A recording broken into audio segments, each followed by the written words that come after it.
পাকিস্তানের অ্যাবোটাবাদ শহরে সেই সময় বাজে রাত 11টা। বিন লাদেনের গোটা পরিবার তখন শুয়ে পড়েছিল। পাকিস্তান আর আফগানিস্তানের মধ্যে 8 ঘন্টার সময়ের ব্যবধান। জালালাবাদ শহরে তখন বাজে রাত 10:30টা।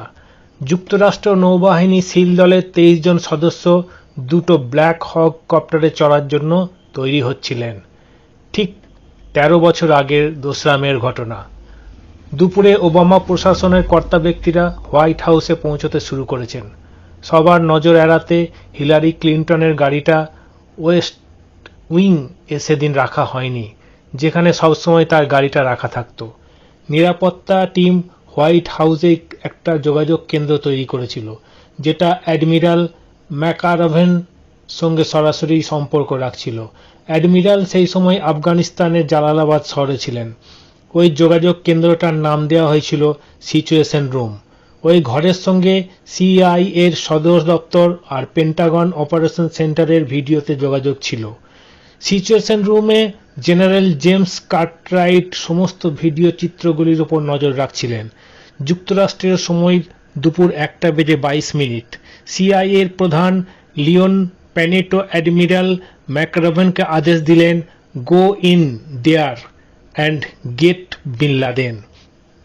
ওই দলে পাকিস্তানের বংশোদ্ভূত দোভাষীও ছিলেন, যাদের সেনাবাহিনীর ভাষায় টর্প বলা হয়। কায়রো নামে একটা কুকুরও সঙ্গে ছিল। তাকেও সিল টিমের অন্য সদস্যদের মতোই বুলেট প্রুফ জ্যাকেট পরানো হয়েছিল। 8 ঘন্টা পরে, অর্থাৎ আফগানিস্তানের স্থানীয় সময় রাত 11টায়, দুটো ব্ল্যাক হক কপ্টার জালালাবাদ বিমান ঘাঁটি থেকে উত্তর পূর্বে পাকিস্তানের দিকে রওনা হয়েছিল। ওসামা বিন লাদেনের ওপর লেখা বহু পঠিত বই ম্যানহান্ট এ লেখক পিটার বার্গেন লিখেছেন, ওই দুটো হেলিকপ্টার থেকে খুব কম মাত্রায় তাপ নির্গত হচ্ছিল, আর ওই দুটো টেল এ যে ব্লেডগুলো ছিল সেগুলো এমনভাবে তৈরি করা হয়েছিল যাতে আওয়াজ খুব কম হয়। পাকিস্তানি রেডার যাতে ওই হেলিকপ্টার দুটোর অবস্থান ধরতে না পারে, সেই জন্যই ওই সতর্কতা। ন্যাপ অব দ্য আর্থ ফরমেশনে, অর্থাৎ মাটি থেকে সামান্য কয়েক ফিট ওপর দিয়ে প্রচণ্ড গতিতে হেলিকপ্টার দুটি উড়ছিল। পাকিস্তানের সীমানা পেরোনোর পরে পেশোয়ার থেকে উত্তরের দিকে ঘুরে যায় হেলিকপ্টার দুটো। অ্যাবোটাবাদ পৌঁছতে সময় লেগেছিল প্রায় 1.5 ঘন্টা।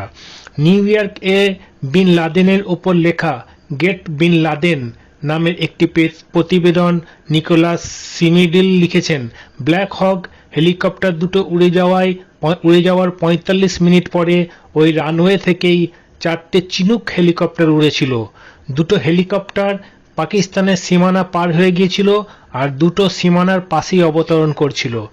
এই 4টি হেলিকপ্টার পাঠানোর সিদ্ধান্ত একেবারে শেষ মুহূর্তে নেওয়া হয়েছিল, কারণ প্রেসিডেন্ট ওবামা চেয়েছিলেন যে গোটা অপারেশনটা যদি তাদের পরিকল্পনা অনুযায়ী না হয়, তাহলে যাতে আমেরিকান সৈন্যরা লড়াই করতে করতে পাকিস্তান থেকে আফগানিস্তানে ঢুকে পড়তে পারে। ঠিক করা হয়েছিল এই 4টে হেলিকপ্টার তখনই ব্যবহার করা হবে যদি অপারেশনটা বড় কোনো গন্ডগোলের মধ্যে পড়ে যায়। পাকিস্তানে নামার পরেও হেলিকপ্টারগুলোর ইঞ্জিন বন্ধ করা হয়নি, আর অপেক্ষা করার সময়ও সেগুলির ব্লেডগুলি ঘুরছিল, যাতে প্রয়োজন হওয়ার সঙ্গে সঙ্গে আবার সেগুলো আকাশে উড়তে পারে, লিখেছেন নিকোলাস সিমিডিল। উত্তর পশ্চিম দিকে ব্ল্যাক হক হেলিকপ্টারগুলো অ্যাবোটাবাদে ঢুকেছিল, কিন্তু যখনই পাইলট বিন লাদেনের বাসভবনের সামনে অবতরণের চেষ্টা করছিলেন, তখনই নিয়ন্ত্রণ হারাতে শুরু করেন তিনি। খুব দ্রুত নিচের দিকে নেমে আসছিল হেলিকপ্টারটা।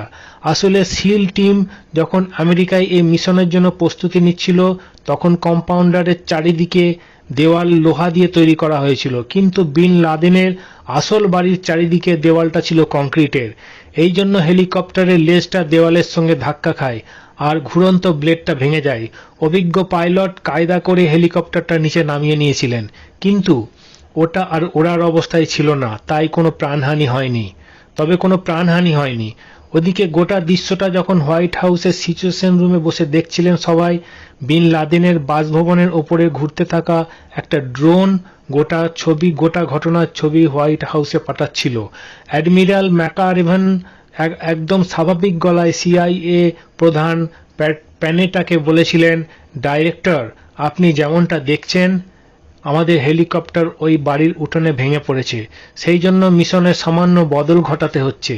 আমার ছেলেরা এই ধরনের পরিস্থিতির জন্য আগে থেকেই তৈরি আছে, ওরা জানে ওদের কি করতে হবে। একটা হেলিকপ্টার ভেঙে পড়ার দৃশ্য আর ব্ল্যাক হগের পাইলট ওপর থেকেই দেখছিলেন।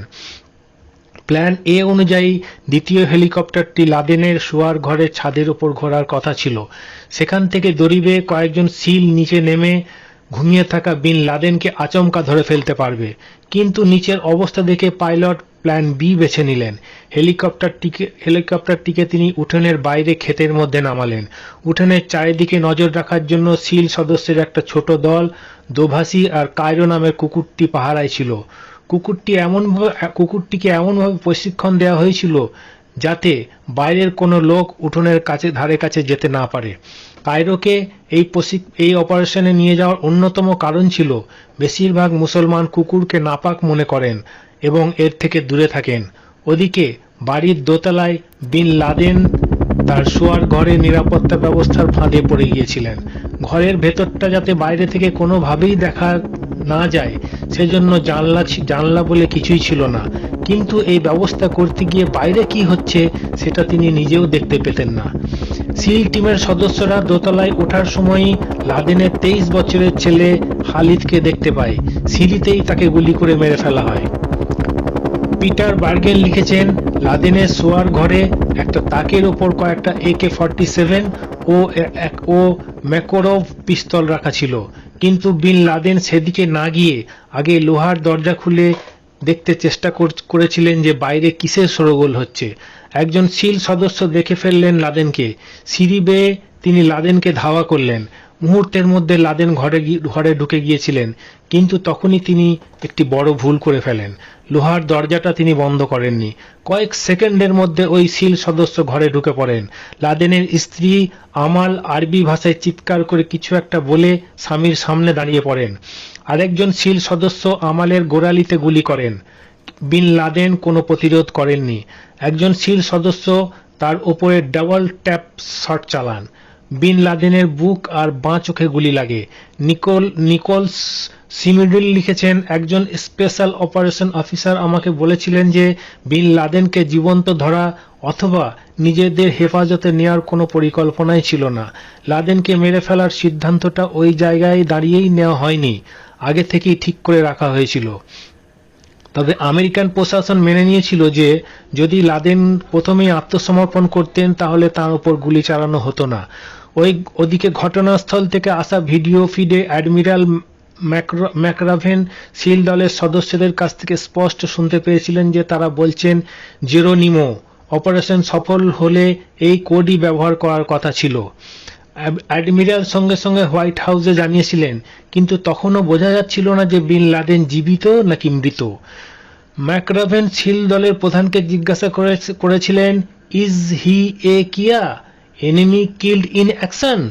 কয়েক সেকেন্ডের মধ্যেই উত্তর এসেছিল, রজার, জেরোনিমো এ কিয়া। অ্যাডমিরাল সঙ্গে সঙ্গে হোয়াইট হাউসে সংকেত পাঠিয়ে দিয়েছিলেন। প্রেসিডেন্ট ওবামা বলে উঠেছিলেন, উই গট হিম। ওদিকে সিল টিমের একটা গুরুত্বপূর্ণ কাজ তখনও বাকি ছিল। ভেঙে পড়া হেলিকপ্টারটাকে নষ্ট করে দিতে হবে যাতে পাকিস্তানিরা ওটাতে ব্যবহার করা প্রযুক্তি ধরতে না পারে।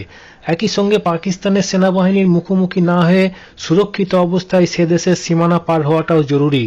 পরে ন্যাশনাল কাউন্টার টেরোরিজম সেন্টারের প্রধান মাইকেল লিটর বলেছিলেন, পাকিস্তান যে কেন সঙ্গে সঙ্গে কোনো প্রতিক্রিয়া দেখালো না সেটা নিয়ে আমরা চিন্তিত হয়ে গিয়েছিলাম।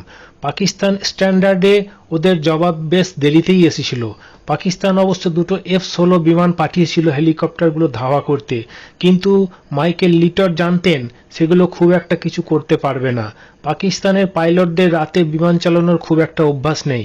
মিস্টার লিটন বলেছিলেন তবুও ওরা যদি চাইতো তাহলে আমাদের কাছাকাছি চলে আসতে পারত, কিন্তু ওরা আমাদের থেকেও বেশি নার্ভাস হয়ে পড়েছিল। পিটার বার্গেন লিখেছেন, সিল টিমের সদস্যরা বিন লাদেনের মৃতদেহ সিঁড়ি দিয়ে টেনে হিঁচড়ে নিচে নামিয়ে আনেন। গোটা সিঁড়িতে রক্ত পড়ছিল। বাকি সিল কমান্ডোরা বিন লাদেনের বাসভবনের কম্পিউটার, মোবাইল ফোন আর হার্ড ডিস্কগুলো একত্রিত করছিল যাতে সেগুলো পরীক্ষা করে আল কায়দার কার্যপ্রণালী, ভবিষ্যৎ পরিকল্পনা এসব জানা যায়। লাদেনের মৃতদেহটা হেলিকপ্টারে শুইয়ে রাখা হয়েছিল। একজন সিল সদস্য লাদেনের ছবি তুলে পাঠিয়ে দিয়েছিলেন সার্ভারে। চেহারা শনাক্ত করতে পারেন এমন দুজন বিশেষজ্ঞ ওয়াশিংটনে অপেক্ষা করছিলেন।